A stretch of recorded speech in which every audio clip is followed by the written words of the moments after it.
Here's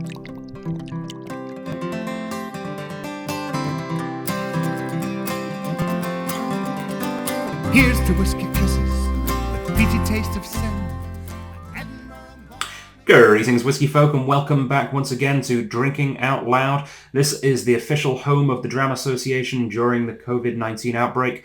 Thank you once again for joining me here in my kitchen for another virtual tasting. And today is not just a virtual tasting, today is a big release day.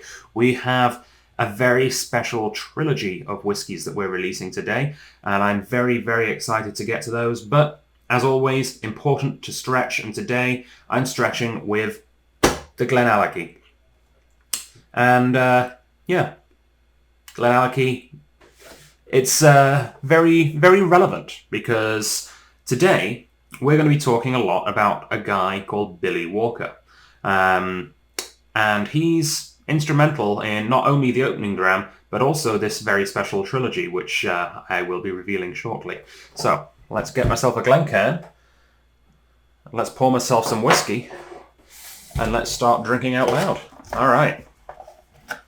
Haven't even opened this yet. Fresh bottle. Ooh. Fresh bottle of Glenallachie. Oh, there's I didn't realize there's writing on the little closing mechanism here. From the Valley of the Rocks. Which also says there. Why not? Hidden text. Gotta say, if you're going to go to the effort of putting hidden text in the flap there, you might want it to be something more interesting than From the Valley of the Rocks, which is literally said on the front. I don't know. Maybe I just like hidden secrets and things. Like whenever I'm playing a video game, I'm one of those guys that will go through every nook and cranny of the level looking for all the hidden secrets. So maybe I don't know. For me, that's a great place for a hidden secret. It's just a bit of a letdown that it's literally repeated from the front of the box. Anyway. Let's see what we've got here. Glenallachie Speyside Single Malt Scotch Whisky, Cask Strength Batch 2. That's an important thing. This is a batch whisky. This is one where they are expecting some variance, and therefore will tell you right on the front what batch number it is, so that if you have a particular favourite, you can hunt it down, which I know people are already doing with this whisky. Cool. Glenallachie from the Gaelic Glenallachie, meaning Valley of the Rocks. The geology here is dominated by ancient rock formations. Not any old stone, not any old whiskey either. Natural colour, non-chill filtered. Distilled and matured and bottled in Scotland, the Glenallachie Distiller Company Limited, Aberlour, and then the rest of the address, which you probably don't need to know. 54.8% alcohol. Yep, this is actually cask strength, which is awesome. On the side here, it says we're one of few independently owned distilleries in Scotland, but deeper than that, we're real whiskey people sharing what we love with real whiskey enthusiasts. Now, that sounds like branding bullshit, but it's not. That couldn't be more true from the guys at Glenallachie. Interesting, I have to say. There's a few things that I love about the branding of this. This font isn't necessarily one of them. I guess for the Valley of the Rocks, it looks like cave painting, which makes sense. The whole, Valley of the Rocks, caves, shore. I don't know, it looks like it's a spin-off of the Flintstones, and I'm not quite sure that... I don't know, I think there's a few people out there thinking, I don't want to spend $120 on a bottle of whiskey that looks like a spin-off of the Flintstones. But, yeah, I don't know. Maybe I'm thinking about it too much. Maybe I need to put my typography hat off and put my whiskey hat on and say I don't really care what it looks like, I only care what it tastes like. Anyway, you have in your hand a bottle, a bottle of Glenallachie Speyside Single Malt. That's Glenallachie. That's pronunciation guide there. Talking of which, the key to this superb malt is dedication. Under the guidance of master distiller Billy Walker, a process of slow fermentation, precise distillation, and long maturation in the finest casks from around the world delivers this fantastic single malt, as natural as the rocky place it hails from. And to retain this rich, full flavour, we bottle it at a higher alcohol by volume. Billy proudly puts his name on every single one of these bottles. In their pursuit of excellence, he and his team...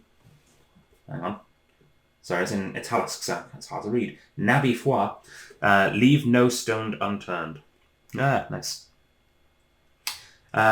Neat or with a splash of water, it's your choice. On the rocks, sure, it's Glenallachie after all. Cool. And then there's some official tasting notes as well, which, yeah, I'm going to just ignore because I want my own opinions on the tasting notes, and then we'll see if they match with the official. See how I'm doing today.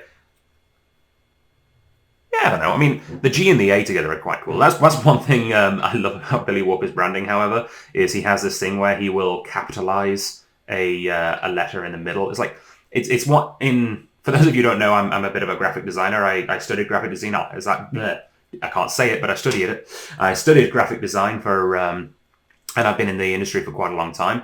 And I'm still a graphic designer at the Strath. I do all of the menus and posters and everything graphic design-wise. And in the world of graphic design, this is what's known as camel case. That's where there's no spaces between words. Instead, a new word is denoted with a capital letter. So capital Glen, capital Allachie is how they stylize the text on this. And that's something that Billy Walker has done with quite a few of his distilleries. He does it with Ben Riach, where the R is capitalized in Riach without a space.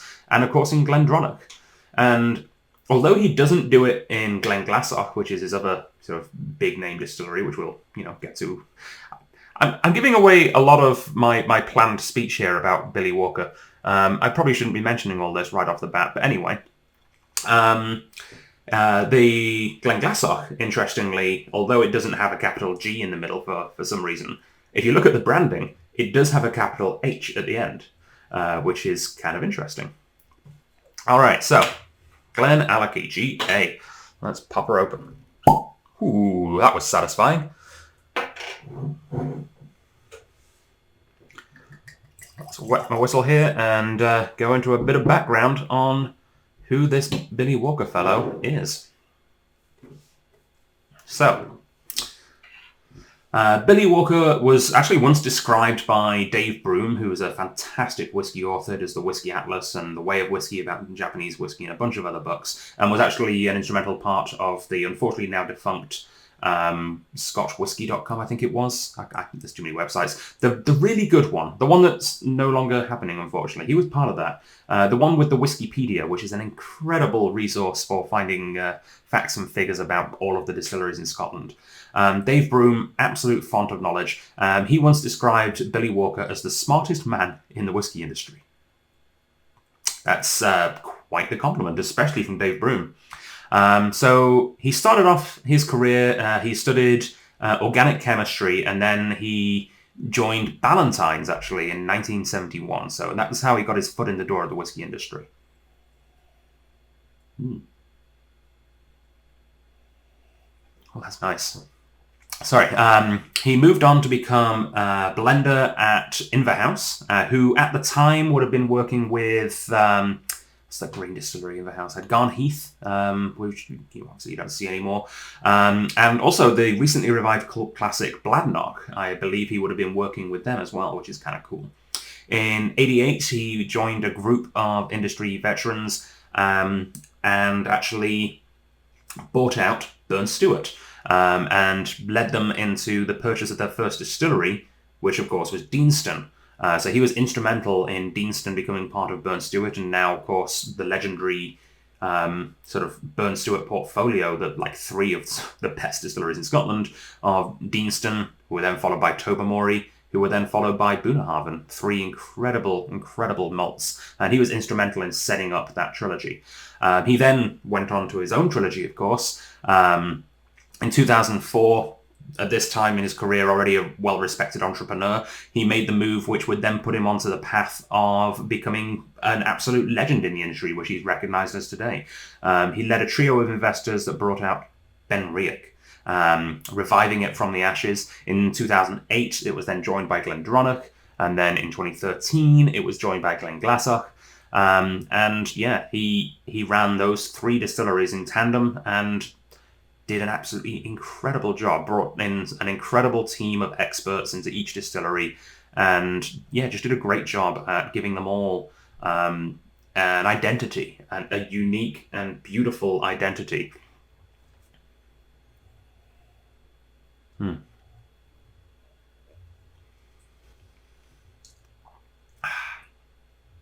Hmm. Oh, that's nice. I'm getting a little bit of cloves, a little bit of banana, a lot of really the kind of deeper woody notes that you generally get with an older whiskey. This is definitely mature beyond its years. Only 10 years old, but obviously at cask strength, much more full flavour. It is punchy. I think I will try this with water in a second. Big, rich caramels, a little touch of salt. Nice sort of soft dried fruits. It's not strong, but it's kind of there on the base level, a little bit of a grassy straw-like thing. Yeah, I'm not going to overthink this too much, but I will add some water. See if that unlocks anything else before I read the official tasting notes and tell you what the master himself has found in this whiskey.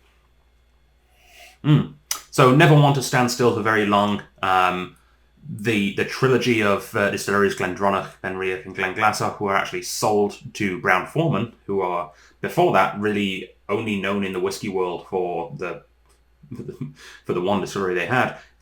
Quite a well-known one though. You might have heard of it. It's called I said Jack something, Jack Daniels, I think maybe. Anyway, something along those lines. But yeah, he then, of course, he's a serial entrepreneur, right? He's a whiskey lover, and he's not going to sit still and not do anything. So he got another group of investors and bought Glenallachie, because why the hell not? And with it, he also got a couple of blends, the rights to Lumreek, which he's already released some. I love the Lumreek, by the way. The 12-year-old Lumreek is absolutely stunning. I'm a big fan. But he also got there was another one that I don't think he's actually released yet, but he got the rights to an old blend. It's got like White Heather or something like that. But yeah, super cool purchase. Glenallachie. We'd had quite a few in the SNWS and had a couple of independent bottlings, but before Billy Walker got involved, it was one of those distilleries that you just kind of like, yeah, sure, it happens. Don't really know much about them. They're nothing particularly special. They're good, but I don't know. No, you can have a really good whiskey, but if there's no one going to bat for them, they're going to go unnoticed. And that's what Billy Walker does best. He goes to bat for a distillery. He will not only do incredible work with the maturation and the blending, but he will actually promote it himself, and he will actually say what he finds good about the distillery and why he's revived it and why he chose that distillery to start a project. Glenallachie, one of the big reasons that he wanted to work with Glenallachie, it was available to purchase, which helps, but Glenallachie not only did the sale come with, the distillery, it also came with a lot of already mature whiskey, and that is what Billy Walker likes to do. He likes to use whiskey that is already well aged in the warehouse, seek out the best barrels, seek out the barrels that need some work, apply that work with his incredible knowledge of cask type and different maturations, and just really make the distillery shine using whiskey that already existed. None of this whiskey that Glenallachie have released already is stuff that Billy Walker was involved in the distillation of. This is 10 years old. We'll take a look at the bottle. It probably has a date stamp on it somewhere. There we go. Yeah, this is bottled in 2018. So it was distilled most likely in around 2008, 2007.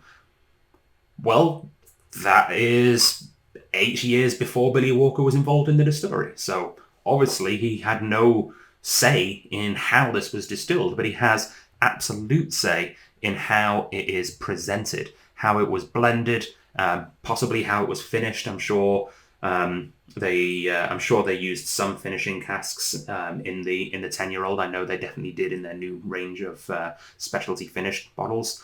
But yeah, he does a great job with that.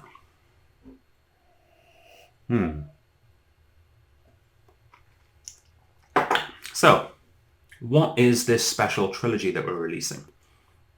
It's not Glenallachie. I know this is a bit of a swerve. No, this is just because I like Glenallachie 10 and I wanted an excuse to crack open another bottle and drink some.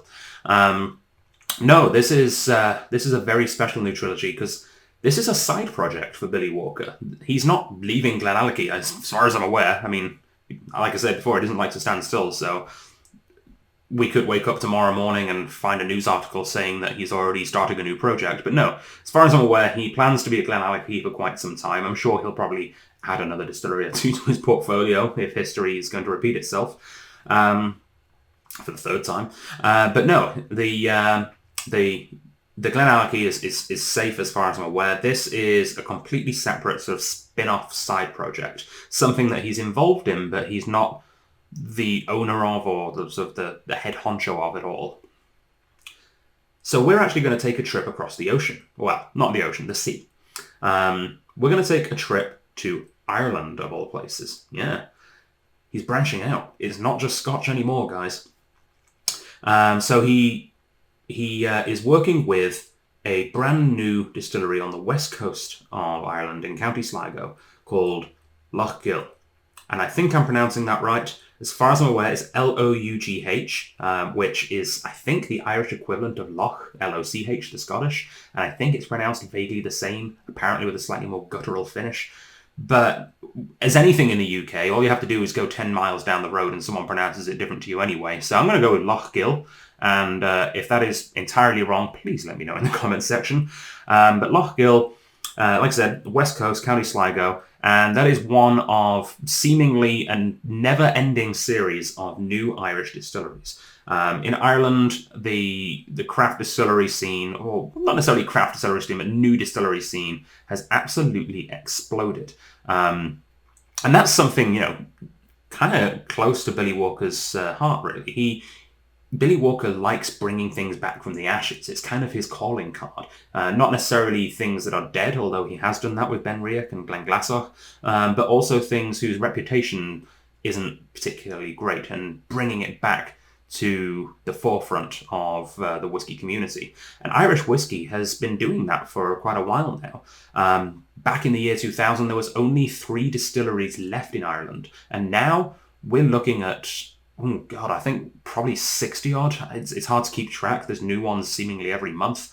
But it's been a huge increase in Irish distilleries popping up. And I believe it's actually the fastest growing sector in all of the spirit world, which is excellent news. I'm glad that, I don't mean to offend anyone in Scotland, but I think it's fair to say that Ireland is the spiritual home of whiskey. I think the Irish, although arguably the Scotch may have perfected it, the Irish definitely did it first. And I've probably just offended a bunch of Irish people by saying the Scotch perfected it. We're all winners. We get to drink both. It's not like you only have one or the other. It's okay. They're all winners. But no, so Irish whiskey is booming right now. And the vast majority of the new distilleries are doing something that makes a lot of sense. They are releasing whiskey that they have not distilled. They're releasing sourced whiskey. Much like Billy Walker is releasing Glenallachie that he did not distill, although the distillery that he now owns definitely did. That is what, in essence, all of the new distilleries are doing. They are getting sourced spirit from one of the other pre-existing distilleries. So those 3 distilleries that existed before the year 2000, for record, Middleton, Cooley, and Bushmills up in the north. They're getting spirit mostly from those 3 distilleries, and they are finishing it or maturing it in a new place or just blending it differently or doing something to put their own unique stamp on that spirit. And that is, of course, what Loch Gill is doing as well. So what they did is they took the classic business mantra. It's not what you know, but who you know. Because who you know probably knows a lot more than you know. And someone at Loch Gill obviously knows Billy Walker, and that is a pretty good person to know. So in 2016, Billy worked with Loch Gill and helped them find 500 casks of some of the best Irish single malt available on the market. He helped them to recask it using his incredible connections to access some quality woods from all around the world. And the result is, well, we're about to see it. The result is a fantastic series of small batch whiskies called the Athru First Editions. Now, these are sourced Irish whiskies that have been worked on and perfected by Billy Walker and the team at Loch Gill. Glengill sounds cool, though. There should be a Glengill at Loch Gill. And yeah, it is... I tried these. The rep brought them to the store and let me sample them from little sample bottles. And honestly, I was blown away by the quality. They're relatively pricey, as you'll see soon. But yeah, I was blown away by the quality. And I was also, this is rare for me, because despite being a graphic designer, I never usually get excited about the packaging. But holy Christ, this is some of the best packaged whiskey I have ever seen. These whiskies are absolutely beautiful.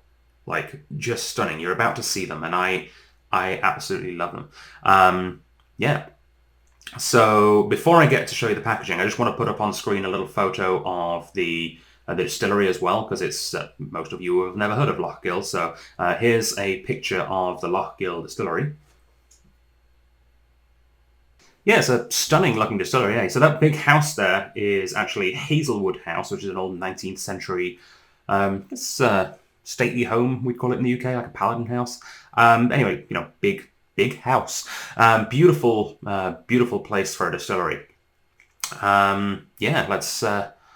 So I should probably move this Glenallachie out of the way. It's sad. I don't want to just do this to the Glenallachie. I love the Glenallachie, but need to make room for the new releases. Actually, I should mention, as always, I am putting this one on special as well, even though it's just the opening dram. Just the opening dram. It's a fantastic opening dram. This is normally $131.22 on our store. It is currently on sale right now for $115.57. $115.57. That's a bloody good price for a cask strength 10-year-old whiskey, I think. You'd be hard pushed to find a whiskey of this kind of quality, even with an independent bottler for this price. Yeah, great stuff. And that's like it's occupying the same sort of realm right now as like the Glenfarclas 105 or maybe the Abelard Abernard. But same kind of price range as well. But the one thing that this has over both of those releases is that age statement. So if you're wanting something with just a touch more integrity to it, this is your fella. Oh, I do want to touch on as well. So the Athru, which we're about to reveal, it's a 9-part series, and it's being released in 3 trilogies. A trilogy of trilogies. A trilogy squared. There's going to be a lot of people, I know that I always get this question anytime something's a source spirit, as, oh, where's it from? Do we know where it's from? So, first off, I just want to mention, I really don't think it actually matters where it's from, because the whole point of this trilogy is showcasing not only what Irish distilleries can do, but what Billy Walker can do. And we know that Billy Walker can take whiskey from distilleries that don't necessarily have the best reputation or don't even exist anymore. They were so bad they closed down. That's not the case necessarily. But Billy Walker can choose the best casks. He can find the diamonds amongst the coal, right? And that's what he's doing with this. So the actual distillery that it's from is relatively irrelevant, I'd say. However, just to play along, I do have a bit of a guess. So with the 3 most commonly chosen distilleries for sourced whiskey, of course, the ones that are old enough to be able to produce sourced whiskey, the ones that were around at the year 2000 mark, we've got Middleton, Cooley, and Bushmills, right? Well, Middleton don't really do single malts, so that's kind of them out. So it's really between Cooley and Bushmills. I have heard several people on the internet say that they have it on some authority that it's Cooley, although I can't find any credible sources for that, just comments on random web pages. I don't think anyone actually knows. However, I'm going to throw a curveball in there. I'm going to guess that it might actually be neither of those, because if there's one thing Billy Walker does, it's surprise people. He will No one would have assumed that after the crazy heights of Glendronach, Benriach, and Glenglassaugh that he would work with Glenallachie. He could have gone on. He could have pretty much sent in his resume to any distillery in Scotland and been like, hire me, Macallan, hire me, Glenfiddich. He could have gone with any of the big guys. He's not a big guy. He likes to create things. He likes to bring things from out of the darkness and into the light. And I think there's a different distillery. There is another option, which I don't think many people have really considered. Because these whiskies are, yes, old by most Irish whiskey standards, but these are actually only 14, which means there's another player on the field.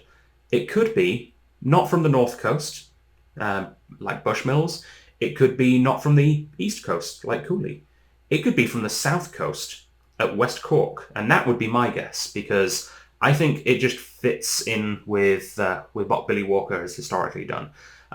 West Cork, of course, started in 2003, meaning that they could very easily have that sort of 10 to 11-year-old whiskey that was sold in 2016 to through Billy Walker, I guess, to the Loch Gill distillery. So that's my guess. But, let's move this out of the way. I'm looking forward to this, the big reveal. So, I haven't taken them out the little sleeves yet either, so here we go. It's just a big white box for now. I know what order they're in because they have different coloured tops. I remember it's gold and then green and then black, so we'll start with the gold. This is the first of the initial trilogy. And that's the back of the box. I'm not very good at that. There we go. Okay. Isn't that just beautiful? Now, you can see on that angle as well, it's made to look like a book. It looks like a spine, like they go together on the bookshelves beautifully. And yeah, I think that is just stunningly well designed. So before we open up the box, let's see what the outside of the box tells us. So, Athru, the Anacuna is the name of this one. Single malt Irish whiskey, matured in the finest Pedro Jimenez and Oloroso sherry casks. That's it's got my stamp of approval, and that's very Billy Walker. Aged 14 years, product of Ireland. And on the back here, filtered through Ben Bulben.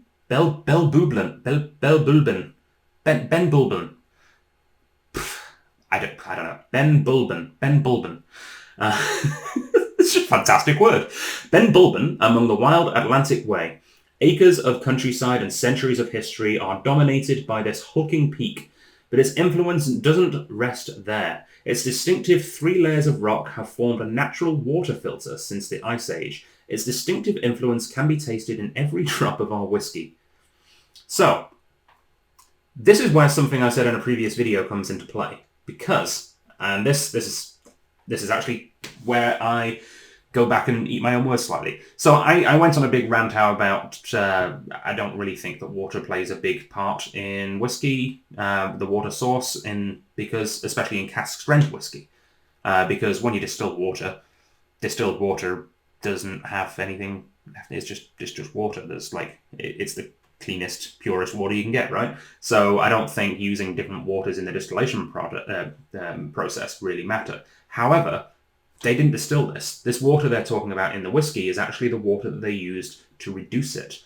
These aren't cask strength releases because, cask strength isn't for everyone, and especially in a market like Irish whiskey where it's not traditionally used to cask strength whiskey, they watered this to 48, which I think is fine. 48, like I've often said, 46 is good. Like I'm happy with 46. 43 and 40, which are the other two common ones, 46 is good. 48, I think is pretty great. Like I'm fine with 48. I think that's a perfectly cromulent alcohol by volume percentage. Aged for 11 years in American oak casks and finished for 3 in the finest Pedro Jimenez and Oloroso sherry casks, Anacuna is the first expression from Athru and an exceptional single malt, resonant with autumnal aromas and rich, silky sweetness. And then it actually has, written in beautiful gold pen, Billy Walker's signature right there. And he mentioned in the write-up of the right on the Glenallachie here, how his signature adorns every single bottle to show his sign of approval, his seal of quality. That seal of quality is on this Irish whiskey as well, which is very cool. Single malt Irish whiskey, limited release of 6,600 bottles. One cool thing I don't think I've ever seen before, they've stylized the barcode. If you look at the barcode here, it's got that picture of the Hazelwood House. It's got an outline of the Hazelwood House on the barcode, which I think is really cool. Shout out to the designers of the logo as well. I think that is absolutely beautiful. The letter mark with the sort of heraldic symbol there and the two H's for Hazelwood House, just all in there. It is just, yeah, beautifully well done. Now let's see what it looks like on the inside. Yeah, that's it's magnetic. That's cool. Love a magnet. So part of the reason with the books is they actually have a bit of a story on the inside cover. This text here, this is all part of a story, and I guess I'll take the bottle out. You guys can have a big look at the bottle before I even do. I'll put that there, and I'll read to you from the Book of Athru, Annacuna. Annacuna, the sanctuary of... Oh god, there's going to be a lot of Irish words in here that I'm going to fall all over. Annacuna, the sanctuary of Diarmait and Glenallachie. Beneath the lofty Annacuna's cliffs, visions that Finn McColl's irresistible pursuit would even dare approach the surly Shervan's hostel of quickening trees, consumed the lovers Dermot and Glenallachie. All right. It's that kind of story. Here we go. Finn McColl, the legendary giant. Here no hero bent on plundering its moon trees' life-prolonging bounty could kill by fire, water, or magic war weapons that surly host. But with three deathly strikes, Dermot in smithing Sharavan with its own mighty iron-girded and lightning-chained club laid the Backlash low. 'Twas now to little avail, if embattled with the earless green boar of Ben Bulben, there we go, Ben Bulben again, his long prophesied ivory-tusked and dreaded foe. 'Twas truly an accursed share to bring Ireland's two finest men to feast at Keshcorran's bright Rathgranaya, suckling the black boar beast, a spurned thought that once betrothed Finn McColl and her father. Cormac MacCairt sought and forgave those great lovers' dreams, both smashed from a high abyss upon Annacuna cave. Griped upon the earless boar from Copper River run, with three leaped bounds through Ruad and the bay of Coolin, their ascending run to the peak of bundled clouds to hear the strange Sioux thrice cry out in bleak and blinding sun. For thou, Finn, demanded his ransom of the forest of Duvros Luna Rowan berries upon Dermot's severed head. What is this? Both his intent and fatal offer were delivered dead. This gaser, this pursuit, was bound to him by Glenallachie, but if such guilt was not his own, Finn knew all this claim to tell, when peering deep-eyed into Seafin's precious spring and rippling mountains well. Through 9 footsteps from this, the world's freshest water, Dermot would never taste the noble and precious prize from Boyne, but rather bathe in the Ouse Sea golden breath. When Finn released its aromatic... when Finn released its aromatic pail from within his cupped 5-pronged prison. Upon the wrath of sword hilts, broken eyes, and brain entrails, the Fianna's 7 battalions released 3 great loud and heavy cries that cleared far beyond the waste places of ancient Irish skies. Past the devouring boar's deep internal rage, the golden bear Dermot sailed across to the otherworld's silver branches, beyond Kerwillick Bridge to the plain of Moymel. So if your love's misshaped embrace contains the hazelwood's mellowness of ages deep, to keep our fragrant gold, would you believe thee still deserved that drop she had then foretold? I have literally no idea what I just read. I feel like you need some kind of degree in Irish literature to even begin to understand that, but that does not negate how freaking cool it was. Anyway, I have to say as well, the inside of the box is lovely. Look at that. That is beautifully well designed. And it also, if you put the bottle back in again, the design on the bottle, I don't know if you can tell on the camera, actually follows through onto the box as well. It like continues the labels design into the box, which is a really neat touch. So, let's take a look at the bottle.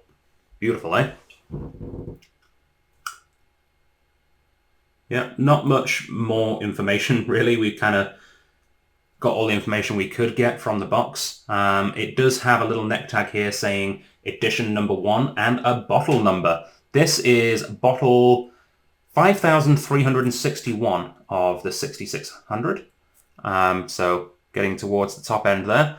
But yeah, edition number 1 from the first edition series. The first trilogy of the first ever series, a first edition. I don't know. There's a lot of firsts in there. I think that's pretty neat. And I love the whole first edition's books of tie-in of the branding. I think this is an absolute triumph. But as good as the branding is, I'm hoping that my impression of the spirit itself is as good as when I tried it in store. Let's give it a crack.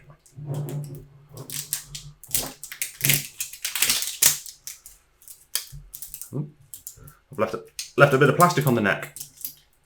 Oh no, that won't do. There we go. Okay. Time for the pop. Ooh, she's a nice heavy cork. Beautiful. Look at that. Nice big heavy wooden base cork. Interesting. I both love and hate these bottles because they look awesome and I really like them. They're bit of a bitch to pour out of, especially if you're using a speed spout. The pour spouts that we use for tastings do not fit in these bottles at all. Like, that is a really, really narrow neck. Yeah. If I ever have to actually pour this out using those measured pour spouts at a tasting, it's going to take me a long time. But luckily for me today, I'm just pouring it for myself. So that shouldn't take very long at all, and I should probably get to it.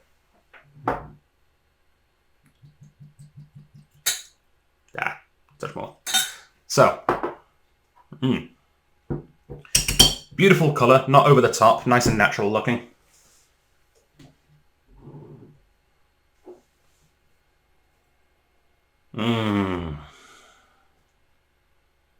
Yeah, that is gorgeously sherried. Just gorgeous.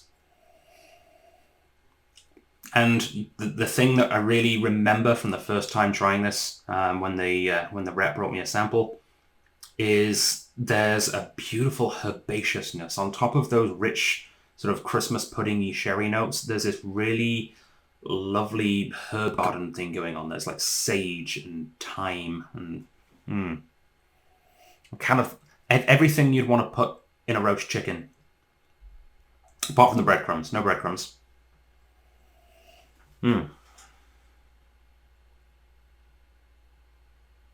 Just a gorgeous nose on this one. It's you can see it's thick and viscous as well. This definitely hasn't been like heavily filtered. It doesn't say non-chill filtered on the bottle anywhere, I don't think.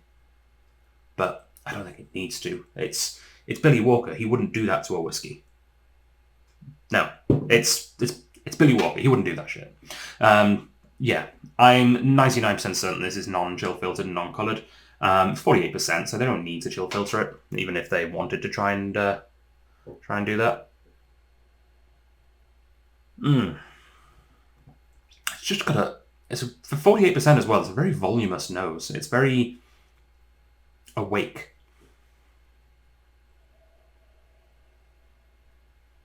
There's a slightly sort of cinder toffee, burnt toffee thing going on in the back of the nose. That's gorgeous.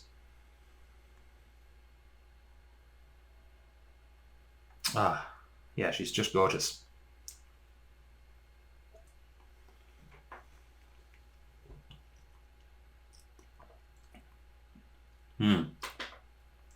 Dark chocolate after 8 mint was the first thing that came to mind there.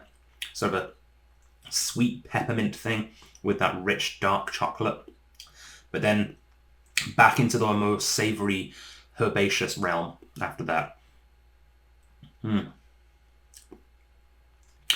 Big fruit and nuts. Dark chocolate with fruit and nuts is, there. 3 things that go very well together. Fruit, nuts, dark chocolate. Hell yeah. If I'm going to get specific on the nuts, I want to say Brazil nuts. It's not an overly powerful nut flavour, but it's got that big nutty creaminess to it. It's not like a walnut. Yeah, Brazil nut is probably the direction this is going in.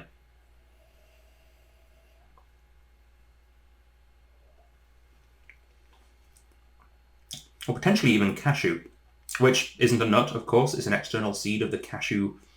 What's it called? The cashew apple? Or the cashew? Yeah, I think cashew apple. If you've never seen how cashews grow, do yourself a favor, look it up on the Googles. It is hilarious. For every tiny little cashew nut, there's a whole giant fruit, and the cashew nut actually just dangles off the bottom like a weird little tail, and they snap it off and dry it, and the rest of the fruit apparently goes to cattle feed.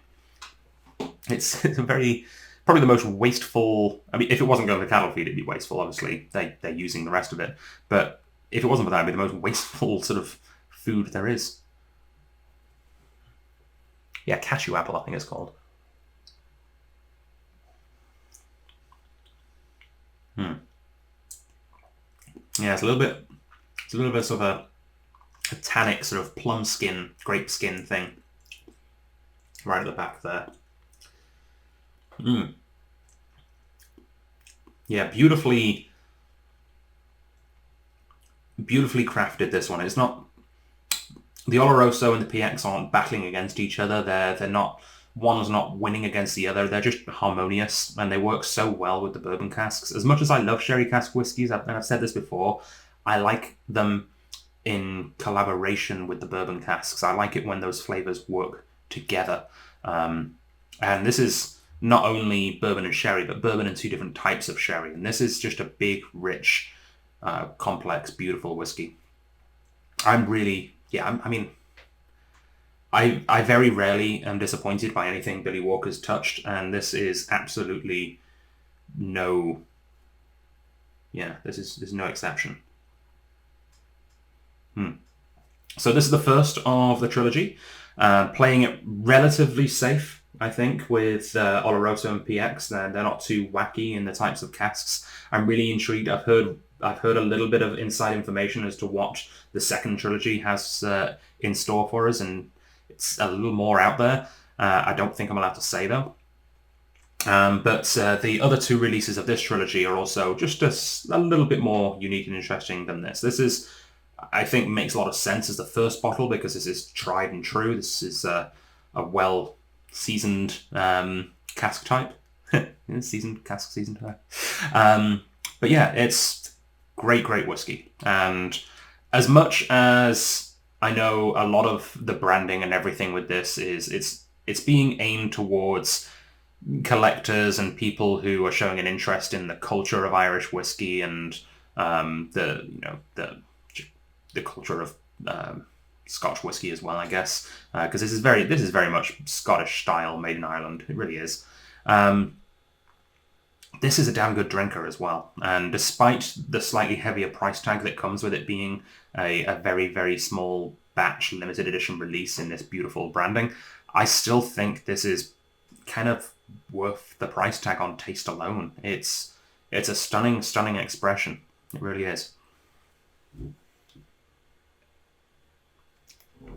Especially if you're a fan of a well-balanced sort of,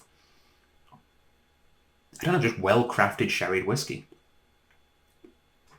Yeah. As far as special finished whiskies go, this is up there with the best of them. I'm doing a damn good job with this. I actually think I recently had a couple of drams of I think it's the 12-year-old now, the new Glenallachie PX cask finish. Sorry, Glenallachie, this is better. This is actually, in my opinion, substantially better. Which, is same guy, so, gold medals either way. But yeah, this is a very, very good whiskey.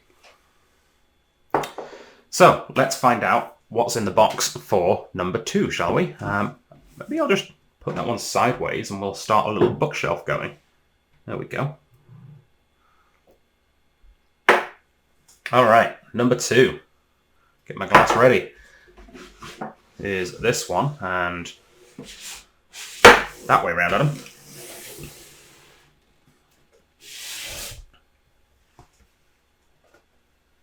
Beautiful. So, again, Athru emblazoned at the top. Beautiful branding. Very, like this, I love this. Like, do a side-by-side here. I love that it's so different, yet so beautifully tied in the same. They've got the same exact size and placement of the Athru logos here, despite everything else around them not being the same, but the same kind of usage of space, like the width of the circle here and the width of the rectangle is kind of the same. Just good use of space. The gold used as a highlight on both of them is a beautiful tie together. Yeah, I think I just cannot get enough of this branding. I think it is just beautiful. Just beautiful. That was a terrible Irish accent, Adam. Don't do that again. All right. So this one is called the Knocknaria. Knocknaria. Again, 14 years old. And let's see what the back says this time. So it talks about Belbubin again. I'll skip that bit. Aged for 11 years in American oak and then finished for 3 years in the finest Oloroso sherry casks. So this one is just Oloroso. No PX, just the Oloroso. So it's going to be a little different. It's the second expression from Athru, and an exceptional single malt with a medium-length dry finish resonant with vanilla spice, pepper, and orchard fruits. Let's see if we get any of that. That's cool. Again, 48%, same kind of idea as the first one. It's just the second part in the trilogy. Oh. Look at that. Just stunning. All right. So, I'm not going to attempt to read out chapter 2. If you want to know how the story continues, or I don't even know if it's the same story or a different one, then you'll have to buy a bottle and read it yourself, because, I don't know, I need to go and get a degree before I read more of this. But I will give you a little intro. As the pinnacled Greek king's pilot tipped, crown-cut, the white-whipped, watered black isles of Imber, Sliggach's gold palisade gown Kesser, the blossomed daughter to the joyful plated birth, bright-handed wife to Bochra's Finton, sister of the navigator Landra. I told myself I'd only do the first sentence. I've not reached a full stop yet. This is all one sentence. Anyway, I'll leave it there. Still, very cool. I do kind of want to go through this with magnifying glasses sorts and try and figure out what all is being said there. Again, the patterns on the box on the inside follow from the patterns on the bottle, which is super cool. I love that they do that. That must have taken such a long time to design and perfect. Alrighty. Same amount of bottles in this release, I believe. Yep, 6,600. This one is bottle 3,367, so we're moving up in the world. Edition number 1 again, of course, from the first edition series. And yeah, let's crack her open and see what this one's all about.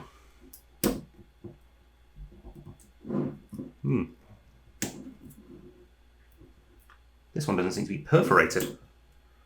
I might have to get a knife. I've got a knife. I've got a knife. Always come prepared. There we go. Lovely. Thank you, knife. Here we go for the pop. Ooh.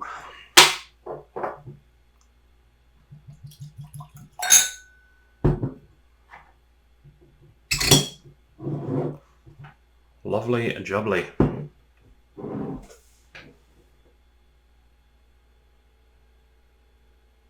Yeah, it's lighter. And a little salty on the nose, actually. Did it say salted caramels, or am I imagining that? Vanilla, spice, pepper, and orchard fruits. Maybe I'm hearing pepper and thinking salt goes with pepper. But no, it definitely has that sort of salted caramel thing going on there. I get a little bit where they're coming from with the spice. It's kind of a clovey cardamom thing. Vanilla, well, yeah, definitely. Vanilla is pretty much in every whiskey though, so that's a free one. If there's a someone should make a bingo square of whiskey tasting notes, and vanilla's always the middle one. That'd be good.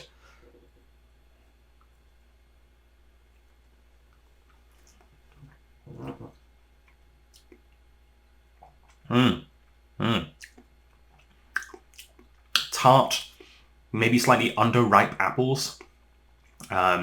This one's got more of that pecan kind of nut thing going on there. That's really good. Surprisingly different.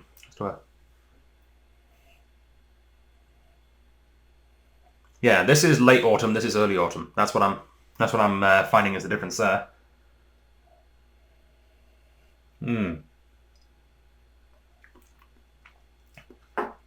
It's amazing how much difference the Pedro Jimenez mixed in with the Oloroso makes in that first one compared to the second one.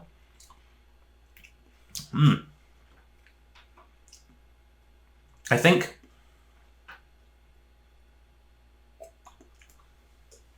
the first one, maybe at this specific point in time, I prefer the first one a little bit.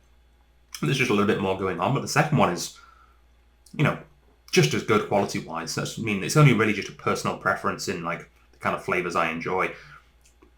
Yeah, this what's it called? Loch Gill. This Loch Gill is beautiful. Yeah, great job. I have a feeling I'll be saying that a lot about these Athrus, to be honest. And again, actually, the bottle design, worth noticing. Like, same size, same placement of the word Athru, completely different, not just design, but like shape of the label. Like, this one's got like cut into the crags. This one has like a full-on sort of arrow ending, whereas this one is mostly blank on the back. In fact, the barcode is on a clear label section, so the label itself is much, much smaller on this guy. Like, really amazingly different, but well thought out branding that everything ties in together. Like, look at the little information block where it has all of the information about it's got Billy Walker's signature and the distillation dates and the bottle dates and everything is exactly the same on both. Speaking of which, I kind of missed that last time. It actually has the exact bottle dates and distillation date, or month rather. So it was distilled in June of 2004 and bottled in August of 2018. Is this one the same? No, this one was bottled in September. That's funny. It's funny that what they're calling the first was actually bottled after the second. That is interesting. But I guess maybe the idea came before the bottling. It was planned out to be first, but needed a little extra time, maybe? That's really interesting. Matured in the finest Oloroso sherry cask. Very nice. Good work, Billy. I'm on board with this.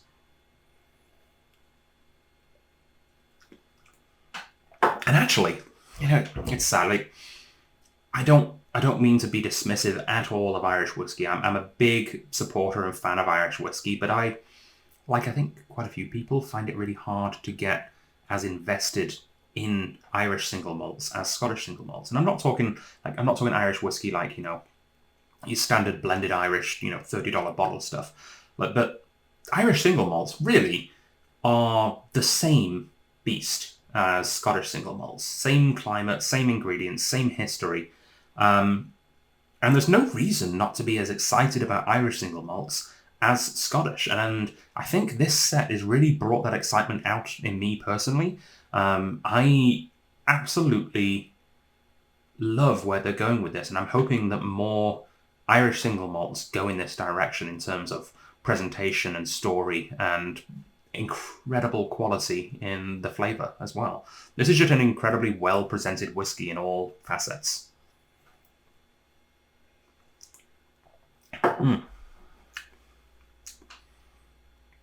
Very, very nice. So, the third and final in this set, we've had PX Oloroso, we've had Just Oloroso. This one, as I alluded to, is slightly more out there, a little bit more experimental. Yep, put it right around this.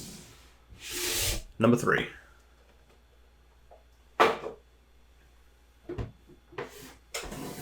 So this is the Kesh Corran. A little bit more abstract in the branding. I'm not quite sure what the squiggle is meant to be depicting there. Something. Oh, no, what? Oh, it's a wolf's head. I didn't even notice that. If you catch the light at the right point, the squiggle actually extends over the gold and you can sell. There's its nose and its ears and its eye. It's a wolf's head. That's lovely. So you can catch the light there. Cool. Because on the back is a human head. Alrighty.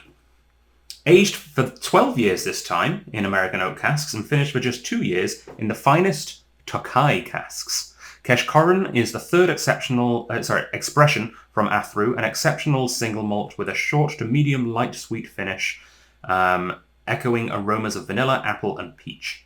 Again, 6,600 bottles, 48%, all of the same sort of standards as last time. And yeah, this, when I tasted them all through the first time, this was my standout favourite. I don't think I've come across a straight Tokai cask whiskey. I think I've had a Tokai Bruichladdich, but it was blended with other. I think maybe the 8.2 Octomore had Tokai in it. One of the more interesting blended Octomores, I think, had Tokai casks. But it's a Hungarian sweet wine, which I'm quite a fan of. It's good dessert wine. Not one that you see very often in whiskey finishes. And yeah, that's got the magnet. And again, it's got the nice gold stripes following through again from the box onto the bottle. That continuation. Just beautiful. Chapter 3. Chapter 3. Night cracked, prophesized sky, the pledge hostage to trail upon Nia Noa Granny's 9 hills thundered forth upon the 8-hoofed chariot, Rig's lightning strike. And if you want to find out more, you'll have to buy a bottle, because I'm not going through all that again. But actually the story is slightly easier to follow in this one by the look of it. There's a whole wolf for the warrior king child. Intriguing stuff. I'm gonna dig deeper into that later on. I'm hoping that somewhere, maybe on their website, they have like a cliff notes, some kind of a translation to English rather than Irish English, maybe. Cool. Alrighty.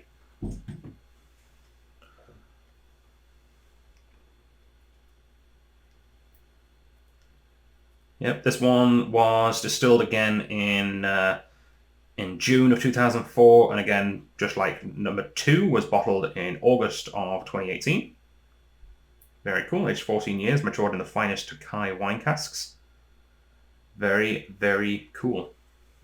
Let's put this guy this way and crack her open. Has this one got the perforation? Yeah, I got it. There we go.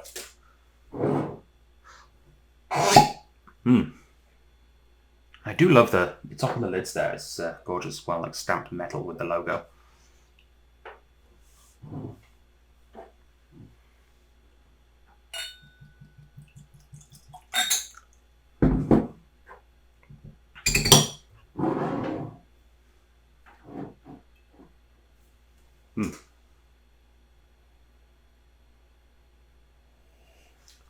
Don't they look handsome all together in a row like on a bookshelf? That's just glorious. You could hide them in amongst your books and people would have no idea that they're whiskies.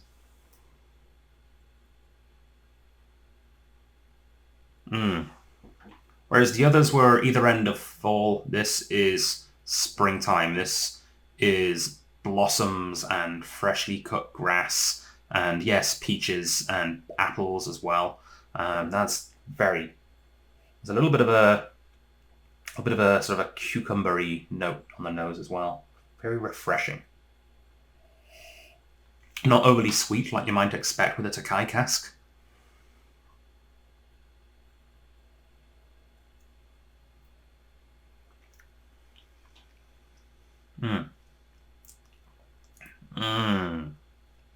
Honey on oak. That was an SNWS bottle, honey on oak. Yeah, honey slathered on oak with thinly sliced apple chips. Just, Oh, and there's a slight apple cider vinegar, just a very, very small touch of that sort of sour apple cider vinegar thing right at the very back in a really unique sort of mouth-watering, literally making my mouth water.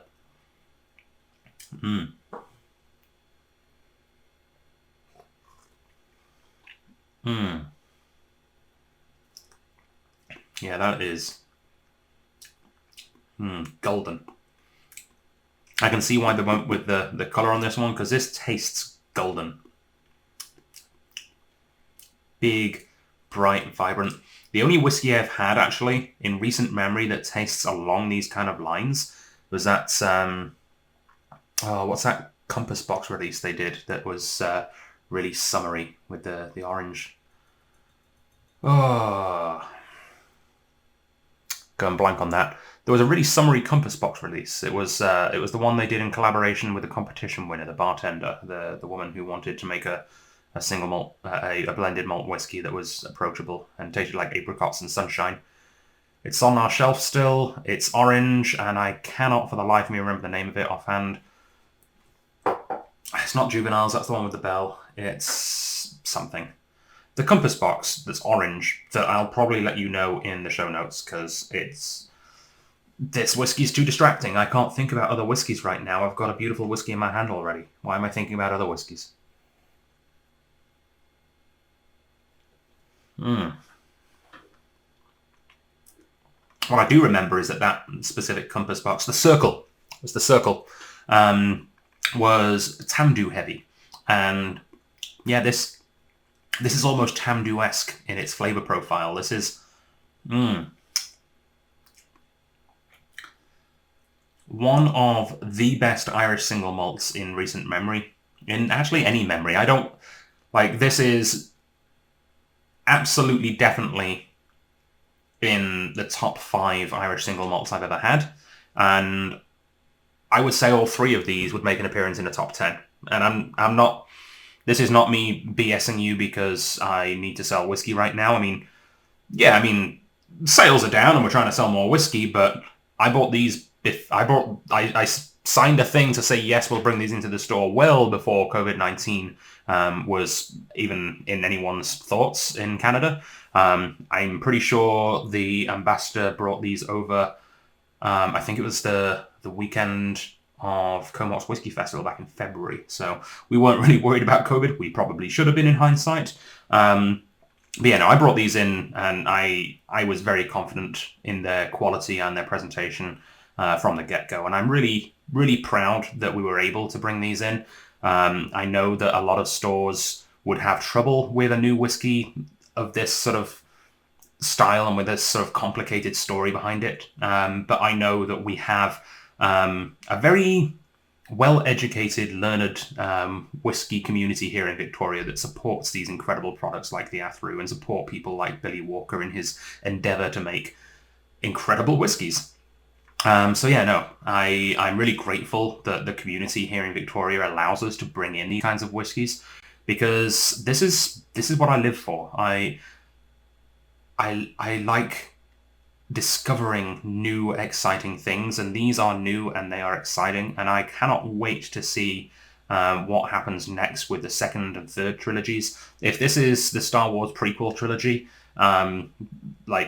this is better than the Star Wars prequel trilogy. But if the jump in quality is going to be on par, the next one, which would be equivalent to the main trilogy, is going to be absolutely incredible. And I believe they're actually going to be a year older every time as well. Don't quote me on that. I think I remember the rep saying that. But yeah, this is a really cool set of expressions. And I'm really happy to know that we'll be getting 6 more in the next couple of years, which is just very exciting.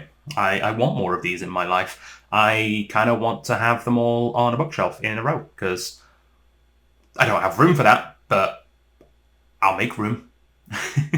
So you're probably wondering why I haven't mentioned the price for all of these as we go along. That's because the price is actually the same for each 3 editions. So I'm going to just put the bottles out front again, just so you can actually see the actual bottles. How's that? Alrighty, a bit too close. Boom, boom, boom, boom. Alright, how's that for a screenshotable picture? The Athru, the Athru, the Athru. So, these 3 in a fantastic set. You don't have to buy the whole set. You can buy them individually, but I very much recommend, if you're considering getting a set, get it from the get-go, because I don't think we'll be able to get more of these in the future. I think this is a one and done. I don't think much came to Canada, to be honest. I think, I don't know, there's probably 36 of each or something floating around the country. I'm fairly certain we're the only place on the island that has them. But yeah, all of these, the regular price is $269.48, $269.48, and we are putting it on a Drinking Out Loud Thank You Dram Association special price, because why not launch something on a special price? That's a great way to lose money. Now, you can get it for a special price right now at launch for $234.70.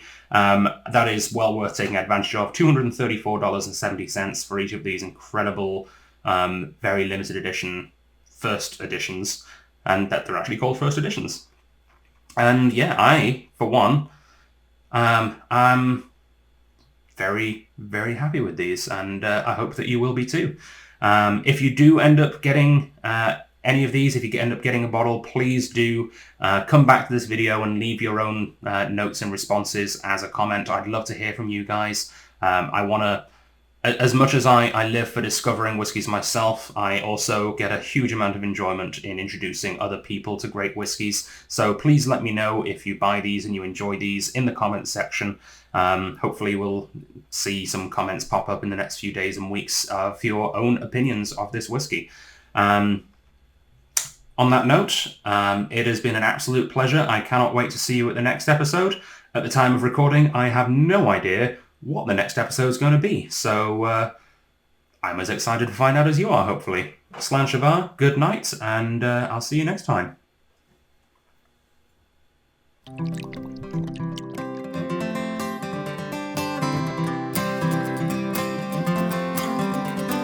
Here's to whiskey kisses, the peaty taste of scent.